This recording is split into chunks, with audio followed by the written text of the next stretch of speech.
मैंने कहा, हमें अपने कमांडर को भी तो किले से बाहर निकालना है और उसको किले से बाहर निकालने के लिए सबसे आसान रास्ता यही है, क्योंकि हम उसे लेकर किले के आने गेट से नहीं निकल सकेंगे।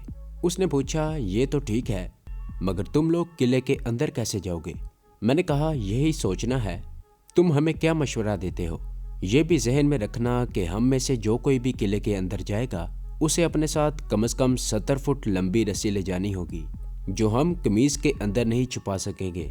मैंने एक तरीका सोच रखा था, मगर मैं मुजाहिद की राय भी लेना चाहता था कि हमें वो क्या मशवरा देता है, क्योंकि हो सकता था कि उसके जहन में मुझसे कोई बेहतर तरकीब हो, मगर अपने मुजाहिद और कमांडो मंसूर अहमद भट्ट के जहन में भी कोई काबिले अमल तरकीब नहीं आ रही थी। तब मैंने उन्हें अपनी तरकीब बताते हुए कहा, तुमने बताया था कि जो खाकरोब किले के अंदर झाड़ू वगैरह देते हैं वो सुबह मुंह अंधेरे जाते हैं। हाँ, मुजाहिद ने मेरी तरफ देखते हुए कहा। कमांडो मंसूर अहमद भट्ट भी मुझे देख रहा था। मैंने कहा, इसके सिवा और कोई तरकीब किले के अंदर जाने की नहीं हो सकती कि हम दोनों यानी मैं और कमांडो मंसूर अहमद भट्ट खाकरोबों का भेष बनाकर मुंह अंधेरे किले के अंदर जाएं। जाहिर है जो खाकरोब सफाई वगैरह करने आते हैं उनके साथ कोई छोटी सी हथेड़ी भी होगी, हम उसी रेड़ी में रस्सी छुपाकर अंदर ले जा सकते हैं। मुजाहिद ने कहा, लेकिन जो खाकरोब रोजाना किले के अंदर सफाई करने आते हैं उनको तो किले के गार्ड्स पहचानते हैं और उनके पास शनाख्ती कार्ड भी होते हैं, तुम कैसे उनकी जगह अंदर दाखिल हो गए? अगर आप इससे रिलेटेड मज़ीद वीडियोस देखना चाहते हैं तो हमारे चैनल को सब्सक्राइब करें और बेल आइकन को दबाकर ऑल नोटिफिकेशन ऑन कर लें ताकि हमारी तमाम आने वाली वीडियोस आप तक बआसानी पहुंच सके। तुम तो वहीं पकड़ लिए जाओगे। मैंने कहा, हमें उन दोनों सफाई करने वालों को रास्ते में ही किसी जगह गायब करना होगा और उनके कपड़े पहनकर उनकी जगह किले में दाखिल होना होगा। गार्ड ड्यूटी वाले संतरी ने पूछा तो हम कह देंगे कि वो दोनों दूसरे गांव शादी पर गए हैं, उनकी जगह हम सफाई करने आए हैं। बहरहाल ये खतरा तो हमें मोल लेना ही पड़ेगा। अव्वल तो कोई संतरी इस बारे में तशवीश नहीं शुरू कर देगा कि हम उनकी जगह पर क्यों आए हैं। अगर कोई ऐसी वैसी बात पैदा हो भी गई तो फिर जो होगा देखा जाएगा। हम पिस्तौल साथ लेकर जाएंगे। मुजाहिद को हमारे इस मंसूबे की कामयाबी का यकीन नहीं था। वो कहने लगा, एक बात अभी से याद कर लो कि अगर कोई इमरजेंसी वाली सूरत पैदा हो गई और तुम पकड़े गए तो अपनी जुबानें बंद रखना। मैंने कहा, दोस्त, ये बात तुम्हें करनी ही नहीं चाहिए थी। ये तो हम मुजाहिदों का पहला असूल है कि मर जाएंगे मगर जुबान नहीं खोलेंगे। अब तुम हमें सिर्फ ये मालूम करके बता दो कि किले में जो खाकरोब मुंह अंधेरे सफाई के लिए आते हैं वो कहाँ से आते हैं और घर से किले तक उनका रास्ता कौन सा है, बाकी हम जाने हमारा काम। मुजाहिद ने वादा किया वो आज शाम को ये भी पता करा देगा। हमारा मुजाहिद चला गया। रात के पहले पहर में आया और बोला, तुम में से एक मेरे साथ चले। मैं उसके साथ हो गया।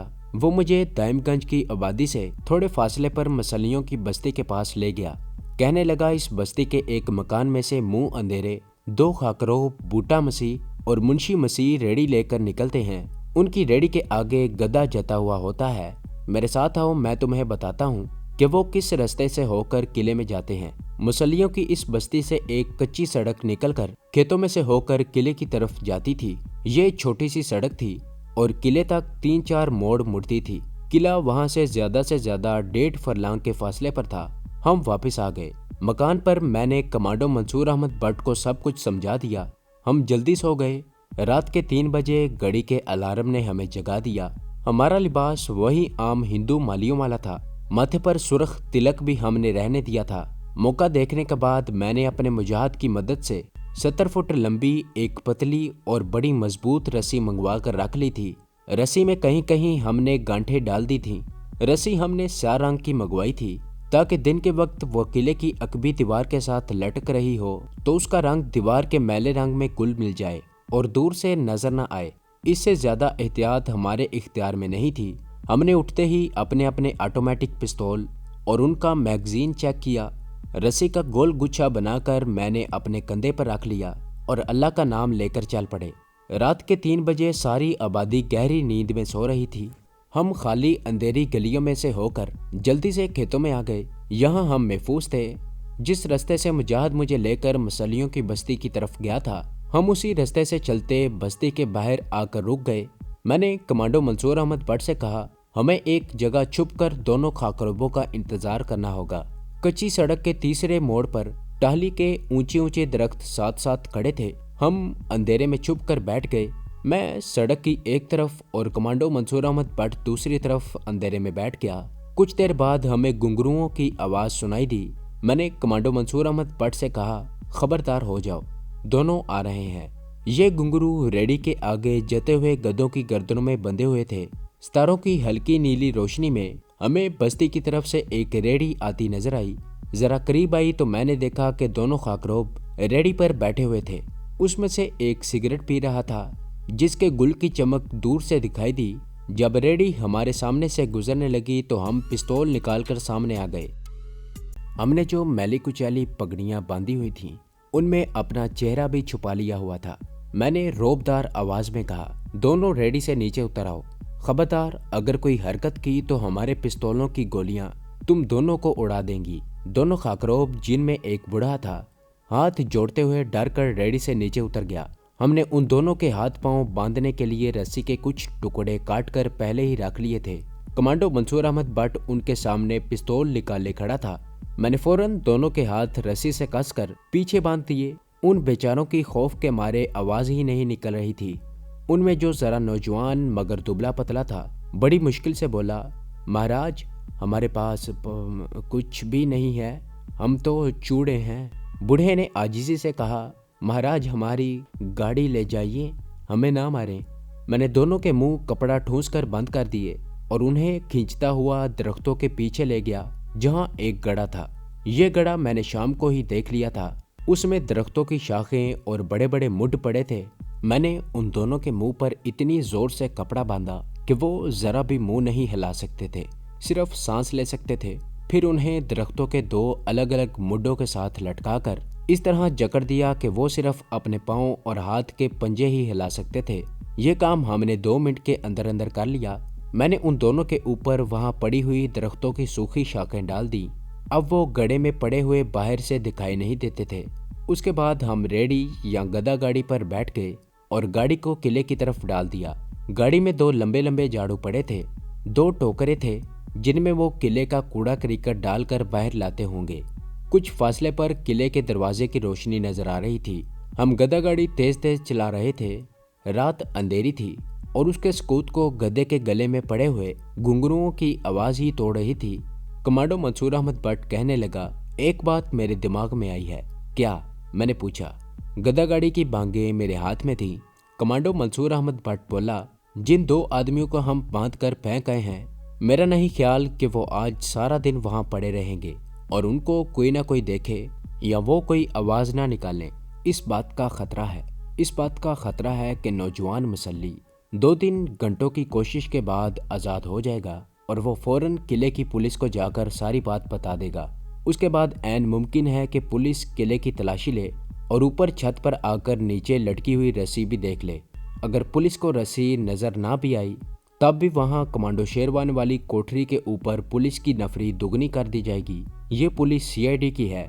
उसे फौरन शक पड़ जाएगा कि कश्मीरी कमांडो खाकरोबों के बेस में किले में आए थे और कमांडो शेरवान को फरार कराने का कोई ना कोई बंदोबस्त कर गए हैं। कमांडो मंसूर अहमद भट्ट की बात काफी वजनी थी। हमने आज किले के बाहर रस्सी लटकाने के बाद इसी दिन आधी रात को वहां आने का प्रोग्राम बनाया हुआ था। मैंने कमांडो मंसूर अहमद भट्ट से पूछा, तुम क्या मशवरा देते हो? वो बोला, दोस्त, हमें जो कुछ करना है अभी कर गुजरना चाहिए। अभी दिन निकलने में काफी वक्त है। रात का अंधेरा छाया हुआ है। हम अभी कमांडो एक्शन करके कमांडो शेरवान को निकालने की कोशिश करते हैं। अगर आज का सारा दिन उन मुसल्लियों को दे दिया तो वो 1-2 घंटे की जद्दोजहद के बाद इस काबिल जरूर हो जाएंगे कि रस्सियों से जकड़े हुए हलक से आवाजें निकालने लगे। इस तरह लोग वहां पहुंच सकते हैं। मुझे कमांडो मंसूर अहमद भट्ट का मशवरा बहुत सही मालूम हुआ। मैंने कहा, कमांडो दोस्त, ठीक है, हम इसी वक्त कमांडो एक्शन शुरू करते हैं। 70 फुट पतली रस्सी के गुच्छे को हमने टोकरी में छुपा दिया था। एक गलती हमसे जरूर हो गई थी कि हमने दोनों मुसल्लियों के शनाख्ती कार्ड उनकी जेबों से नहीं निकाले थे, मगर अब कुछ नहीं हो सकता था। जब मैंने उसका जिक्र कमांडो मंसूर अहमद भट्ट से किया तो वो बोला, अब जो होगा देखा जाएगा। सिक्योरिटी गार्ड ने पूछा तो कह देंगे कि हमें बूटा और मुंशी मसीह से शनाख्ती कार्ड लेने याद नहीं रहे। किले के दरवाजे के सामने पहुंचकर मैंने गदा गाड़ी रोक दी। उस वक्त किले के आनी गेट का एक बड़ा पट आधा खुला हुआ था और बाहर 2 सिपाही पहरे पर मौजूद थे, जिनमें से एक सिख था। मैं उतरकर गधे को खींचकर कदम कदम चलता किले के दरवाजे में से गुजरने लगा तो सिख सिपाही ने बल्ब की रोशनी में हमें देखकर कहा, ठहर जाओ, तुम कौन हो? वो बूटा और मुंशी कहाँ हैं? हमारे हुलिये उस वक्त खाकरोबों वाले थे। ऊपर से कमांडो मंसूर अहमद भट्ट हाथ बांध कर खड़ा हो गया। मैंने भी हाथ बांध लिए और बड़ी आजिजी से कहा, महाराज, बूटा और मुंशी शादी ब्याह पर साथ वाले गांव में गए हुए हैं। उन्होंने हमें अपनी जगह ड्यूटी पर भेजा है। महाराज, मेरा नाम कुंदन मसीह है और महाराज, ये मेरा मामा है जी, इसका नाम मुरली राम है जी। दूसरा सिपाही भी हमारे करीब आ गया, कहने लगा, बूटा और मुंशी कब वापिस आएंगे? मैंने हाथ बांधकर बड़े आजिजाना लहजे में कहा, महाराज, आज शाम को ही आ जाएंगे जी, कल वहीं ड्यूटी पर आएंगे सरकार। किले के अंदर सफाई सुथराई जरूरी थी, इसलिए हम उनकी जगह हाजिर हो गए हैं जी। चलो चलो ओए, अंदर चलो और उसी तरह सफाई करना जिस तरह बूटा और मुंशी करते हैं। मैंने हाथ बांधते हुए कहा, महाराज, आप चिंता न करें। और हम गदा गाड़ी को चलाते और उसके साथ साथ खुद भी पैदल चलते हुए किले के अंदर दाखिल हो गए। खुदा का शुक्र है कि उन्होंने टोकरी उठाकर नहीं देखी थी। तो ये थी हमारी आज की एपिसोड। उम्मीद करता हूँ कि आपको ये कहानी अच्छी लगी होगी। इसे लाइक करें, शेयर करें और कमेंट में अपना इजहार ख्याल ज़रूर पेश करें। और अगर इस चैनल को सब्सक्राइब नहीं किया तो इस चैनल को सब्सक्राइब करें और बेल आइकन को दबाकर ऑल नोटिफिकेशन ऑन कर लें।